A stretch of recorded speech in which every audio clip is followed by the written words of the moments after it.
Hello students, let's discuss chapter number 13, direct and inverse proportion. Before discussing the chapter, let's discuss few definitions. The first definition is direct proportion.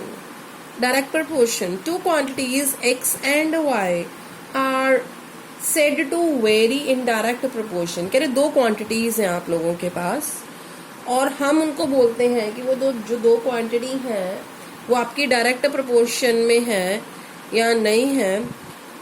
If there exist a relation x of type x upon y is equals to k, वो तब direct proportion में होगी अगर हम उनको divide करेंगे उन दो क्वांटिटीज को. हमारे पास उसके इन रिटर्न उसको सॉल्व करने के बाद एक फिक्स्ड क्वांटिटी आएगी, तब हम बोलेंगे कि वो जो दो क्वांटिटीज हैं वो डायरेक्ट प्रोपोर्शन में. सपोज हम एक एग्जांपल ले रहे हैं. फॉर एग्जाम्पल मैंने यहाँ पे हमने लिए एप्पल्स इन केजी, सपोज मैं ले रही हूँ, और नीचे है उसकी कॉस्ट इन रुपीज़. ऑलराइट, मैंने लिए 10 सबसे पहले मैंने लिए 10 kg एप्पल, वो आए मेरे सपोज 100 रुपीज़ के. अगर मैं 20 kg एप्पल लूँगी तो वो मेरे आएंगे 200 के. अगर मैं 30 kg एप्पल लूँगी तो वो मेरे आएंगे 300 के. ठीक है बेटा, तो ये आपके पास एक एग्जांपल होगी एप्पल्स की. ऑलराइट, अब जो ये एप्पल्स है ये आपकी एक्स क्वांटिटी है और जो उसकी कॉस्ट है ये कौन सी क्वांटिटी है, वाई क्वांटिटी है. अगर मैं इसको डिवाइड करती हूँ, से this is x1, say this is x1 and this is y1, this is x2, this is y2, this is x3 and this is y3. all right, तो अगर हम इवेलुएट करते हैं x1 अपॉन y1 तो कितना आया मेरे पास सॉल्व करके, 10 अपॉन 100 कटिंग करके कितना आ गया, 1 अपॉन 10. अब मैं x2 अपॉन y2 को कैलकुलेट कर रही हूँ तो मेरे पास कितना आएगा, 20 अपॉन 200, जीरो के साथ जीरो कट गया, कटिंग करके अगेन कितना आ गया, 1 अपॉन 10.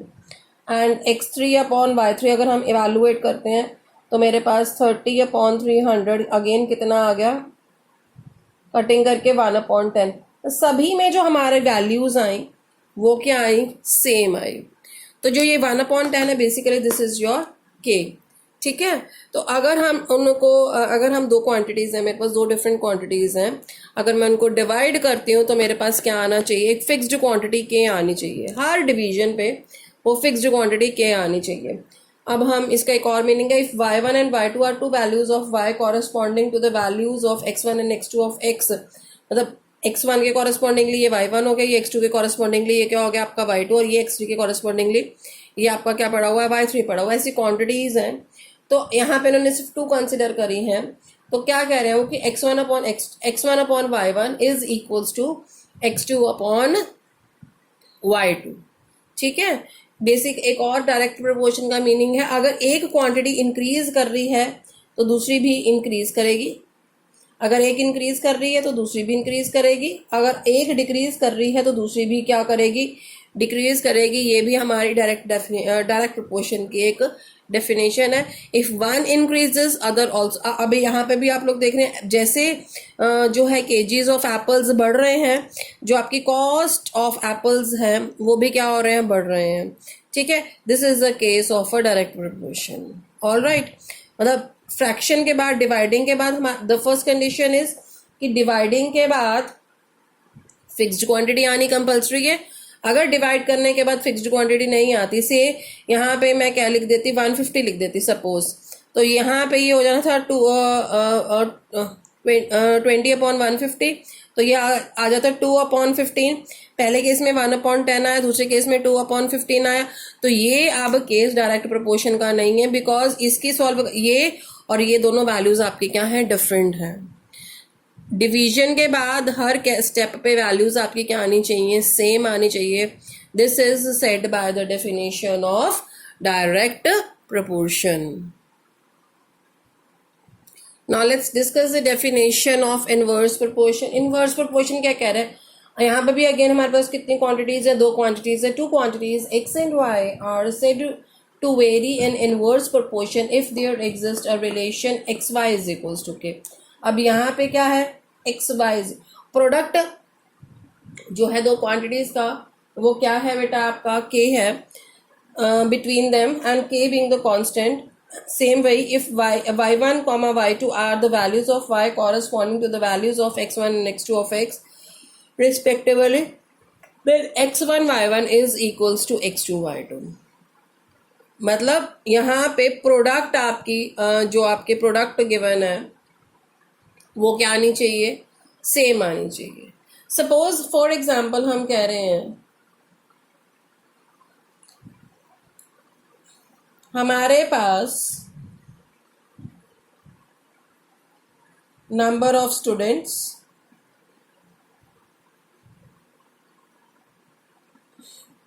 कैंडीज पर स्टूडेंट, ठीक है. मेरे पास सपोज 200 कैंडीज हैं. ऑल राइट, अगर क्लास में 10 स्टूडेंट्स हैं, हर बच्चे को कितनी कैंडी डिस्ट्रीब्यूट होगी, 20. अगर क्लास में 20 बच्चे हैं, हर बच्चे को कितनी कैंडीज डिस्ट्रीब्यूट होंगी, 10.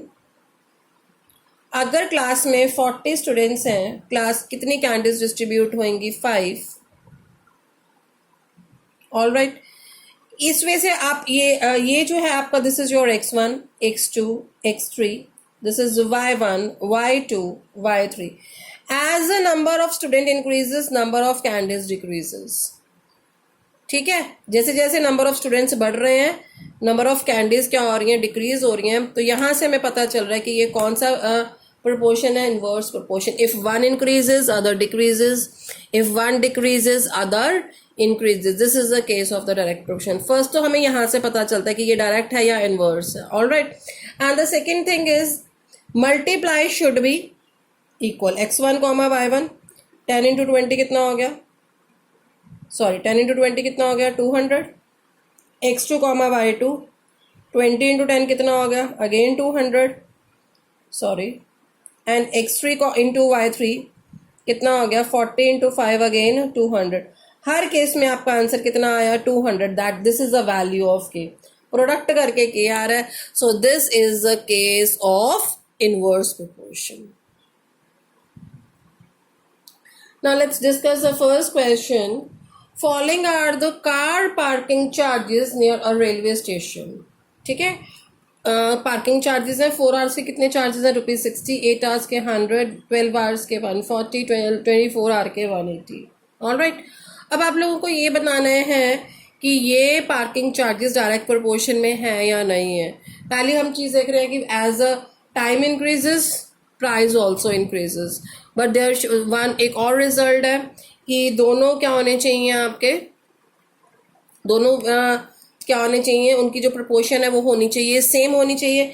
इट मीन्स हर x अपॉन वाई की वैल्यू क्या आनी चाहिए, आपकी k आनी चाहिए. ऑल राइट, तो उसको चेक करने के लिए सबसे पहले हम क्या कर रहे हैं, let's first of all take the r as x variable. इसको हम x वेरिएबल से ले रहे हैं और इसको हम ले रहे हैं y वेरिएबल से ले रहे हैं. All right, so let x1 is equals to 4, x2 is equals to 8, x3 is equals to 12, and x4 is equals to 24. All right.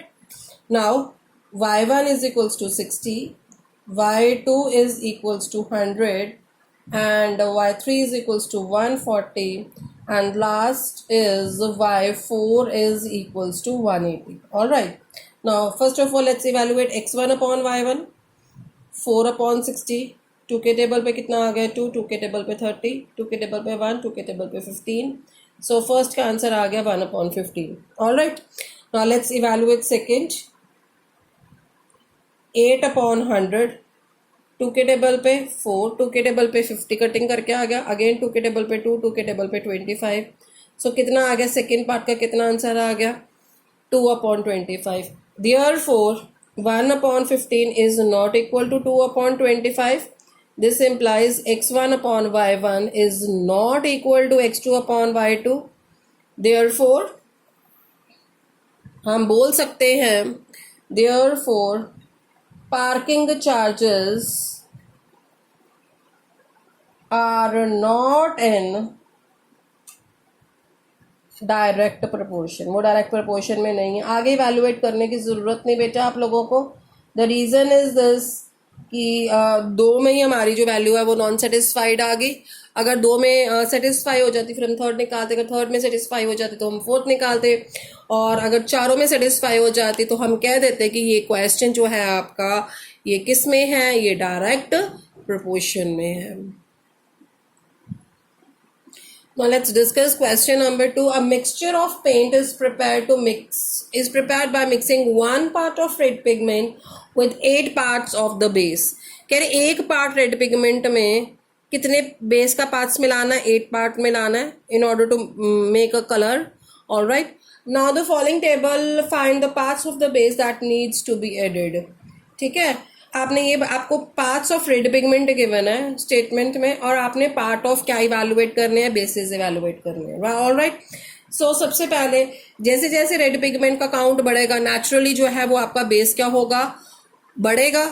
तो ये कौन सा प्रोपोर्शन हो गया, this is a case of direct proportion, it is a case of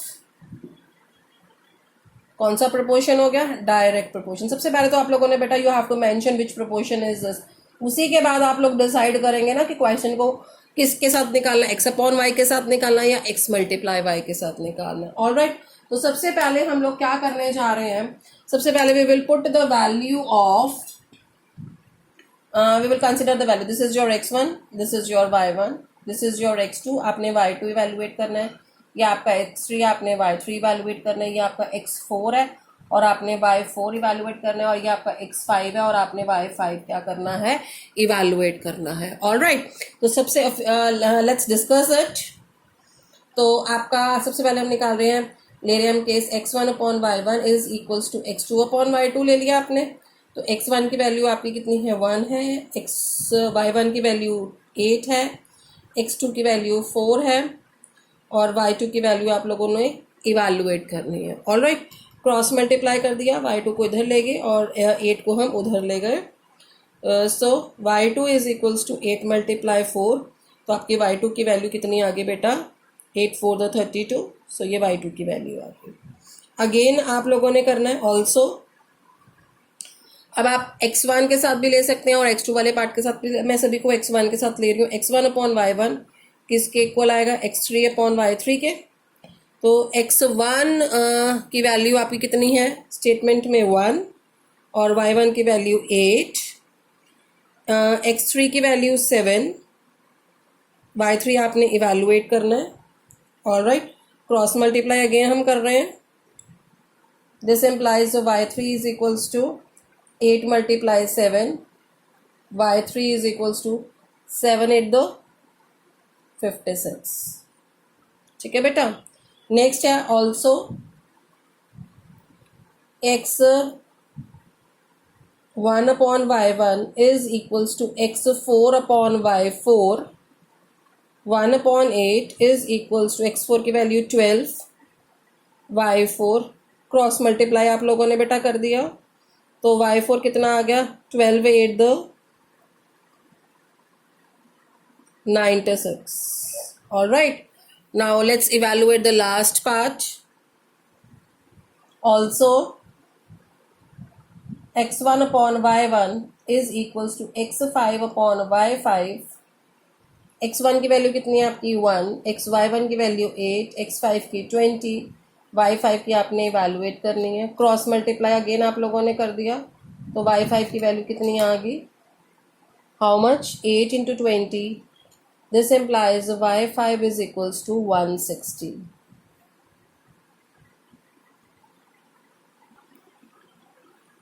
Yes students, let's discuss question number 3. In question 2 above, जो हमने अभी question 2 discuss किया था, if one part of red pigment requires 75 ml of base. Now अब वो 71 part के लिए कितना बेस है, 75 ml है। तो आप लोगों ने ये बताना है कि how much red pigment should we mix with 1800 ml of base. आपने number of parts of red pigment बताने हैं। All right. तो हम सब सॉल्यूशन कर रहे हैं। तो सबसे पहले हम इसका टेबल बनाएंगे। Let's make a table of this question, क्योंकि table is not given in the statement. So now you are given base, base आपको किस में गिवन है बेटा, मिलीलीटर्स में गिवन है, ऑल राइट। तो 75 बेस है और एक आपके पास है 1800, ऑल राइट। और दूसरा है आपका red pigment, parts of red pigment, all right. ये आपके पार्ट्स है रेड पिगमेंट के। 75 ml बेस में कितना पार्ट है रेड पिगमेंट का, 1 है। ये आप लोगों को क्या करना है, इवेलुएट करना है। As a base increase, parts of red pigment also increase to make a simple color, so it is a case of direct proportion, of course। ठीक है बेटा, ये कौन सा केस है, क्योंकि एक इंक्रीज करेगा नेचुरली, दूसरा भी आपका क्या करेगा, इस केस में इंक्रीज करेगा। So let us consider these values as, जो हम बेस ले रहे हैं, this is your x1, this is your x2, this is your y1, this is your y2। It means आप लोगों ने y2 को क्या करना है, इवेलुएट करना है, ऑल राइट। तो डायरेक्ट प्रोपोर्शन है, डायरेक्ट प्रोपोर्शन की कंडीशन क्या होती है, x1 upon y1 is equals to x2 upon y2। This implies x1 की वैल्यू कितनी है आपकी 75, y1 की 1, x2 की 1800, y2 की आप लोगों ने इवेलुएट करनी है। क्रॉस मल्टीप्लाई कर दीजिए, ये इसको इधर और इसको इधर, सो ये बन जाएगा 75 multiply y2 and 1800 multiply 1।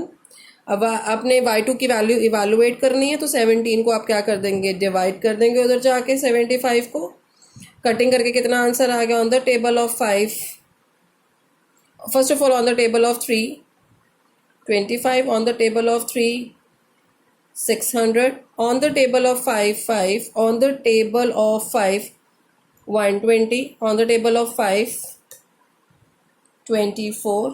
so y2 की वैल्यू कितनी आ गई, 24। thus required red pigments are 24, all right। thus required red pigments are 24। Yes students, let's discuss question number 4। a machine in a soft drink factory fills 840 bottles in 6 hours। कह रहे एक machine है जो soft drink को बनाने वाली है factory में पड़ी हुई है, वो क्या कर रही है, 840 बॉटल्स को कितने आवर्स में फिल कर रही है, 6 आवर्स में। आप लोगों को ये इवेलुएट करना है, how many bottles will it fill in 5 hours, वो 5 आवर्स में कितनी बॉटल फिल करेगी। सबसे पहले हम ये डिसाइड करेंगे कि ये क्वेश्चन जो है आपका डायरेक्ट प्रोपोर्शन का है या इनवर्स प्रोपोर्शन का है। तो उसके लिए क्या होगा कि सबसे पहले आप जैसे जैसे आपकी टाइम बढ़ता जाएगा, नंबर ऑफ कोई भी एक सॉफ्ट ड्रिंक बनाने की कंपनी है, उसकी जो बॉटल्स के फिलिंग कैपेसिटी है वो बढ़ती जाएगी, टाइम भी बढ़ रहा है, फिलिंग कैपेसिटी भी बढ़ रही है, so it is a case of a direct proportion, all right. So first of all we will make a table. कौन कौन से दो पार्ट्स आपके पास है, one is the number of bottles and the second one is, सबसे पहले हम टाइम लेंगे, time and number of bottles, all right. Time जो है वो किस में है आपका, इन आवर्स में, ऑल राइट। तो सबसे पहले 6 आवर्स में कितनी बॉटल फिल हो रही है, 840, और 5 आवर्स में कितनी होगी, we will decide this, all right. earlier we had decided that this is a case of direct proportion, so it is a case of direct proportion, all right। तो ये किसका केस है बेटा, डायरेक्ट प्रोपोर्शन का case आ गया, ठीक है। we will consider it as x1, this is your x2, this is your y1, this is your y2। Direct proportion है तो क्या होगा, x1 upon y1 is equals to x2 upon y2, तो 6 upon 840 is equals to 5 upon y2। Cross multiply कर दिया, 6 into y2 हो गया and 840 into 5 हो गया, अब जो ये 6 है, जब इसकी साइड चेंज हुई तो ये किस में हो जाएगा, डिवाइड में कन्वर्ट हो जाएगा. ऑलराइट. ये 6 के टेबल पे इसकी कटिंग हो रही है तो किस पे हो रही है, 1 6 4 the 24 140 and 140 into 5 is 700. Therefore, required number of bottles are 700. All right.